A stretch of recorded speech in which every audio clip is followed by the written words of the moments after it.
ଶ୍ରାବଣ ମାସ ଜୁଲାଇ 30ରେ ଆରମ୍ଭ ହେବ। ଏହି ମାସ ଭଗବାନ ଶିବଙ୍କ ଭକ୍ତି ପାଇଁ ଉତ୍ସର୍ଗୀକୃତ।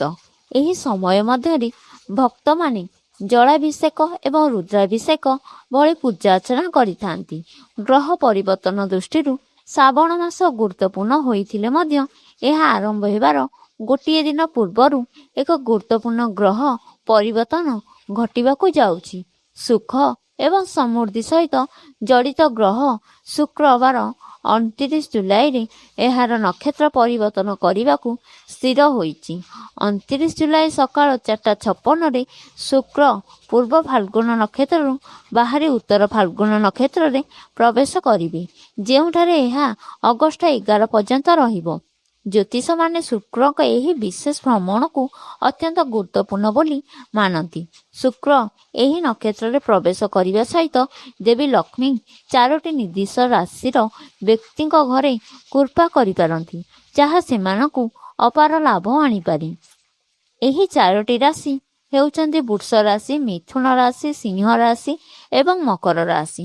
ଆସନ୍ତୁ ସେହି ରାଶି ବିଷୟରେ ସମ୍ପୂର୍ଣ୍ଣ ଜାଣିବା। ପ୍ରଥମ ହେଉଛନ୍ତି ବୃଷ ରାଶି।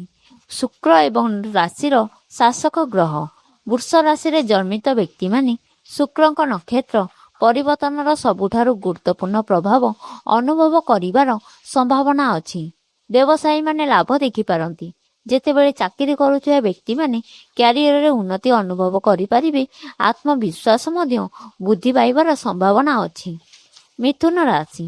ଏହି ସମୟ ମଧ୍ୟରେ ମିଥୁନ ରାଶିର ସନ୍ତାନମାନେ ସେମାନଙ୍କ ଶରୀରର ନୂତନ ଶକ୍ତିର ଉତ୍ଥାନ ଅନୁଭବ କରିପାରନ୍ତି। ଦୀର୍ଘ ସମୟ ଧରି ପଡ଼ି ରହିଥିବା କାର୍ଯ୍ୟ ଶେଷରେ ସମାପ୍ତ ହୋଇପାରେ। ବୈବାହିକ ଜୀବନ ଏବଂ ପ୍ରେମ ସମ୍ପର୍କରେ ସମନ୍ୱିତ ଉନ୍ନତ ହୋଇପାରେ ଏବଂ ସମାଜରେ ମାନ ସମ୍ମାନ ମଧ୍ୟ ସ୍ୱୀକୃତ ପାଇପାରେ। ସିଂହ ରାଶି। ଶୁକ୍ରଙ୍କ ନକ୍ଷତ୍ରରେ ପରିବର୍ତ୍ତନ ସିଂହ ରାଶି ପାଇଁ ଶୁଭ ଫଳାଫଳ ଆଣିପାରେ।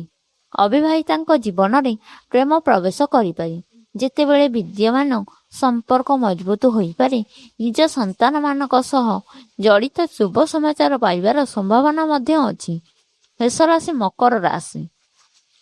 ଶୁକ୍ରଙ୍କ ନକ୍ଷତ୍ରରେ ଏହି ପରିବର୍ତ୍ତନ ମକର ରାଶି ପାଇଁ ଅତ୍ୟନ୍ତ ଅନୁକୂଳ ହୋଇପାରେ। ଆର୍ଥିକ କ୍ଷେତ୍ରରେ ଉନ୍ନତି ହୋଇପାରେ ଏବଂ ପୂର୍ବ ନିବେଶ ସକାରାତ୍ମକ ଫଳାଫଳ ଦେଇପାରେ। କର୍ମକ୍ଷେତ୍ରରେ ବୃତ୍ତିଗତ ଅଭିବୃଦ୍ଧି ଏବଂ ଉନ୍ନତି ପାଇଁ ସୁଯୋଗ ମଧ୍ୟ ଆସିପାରେ।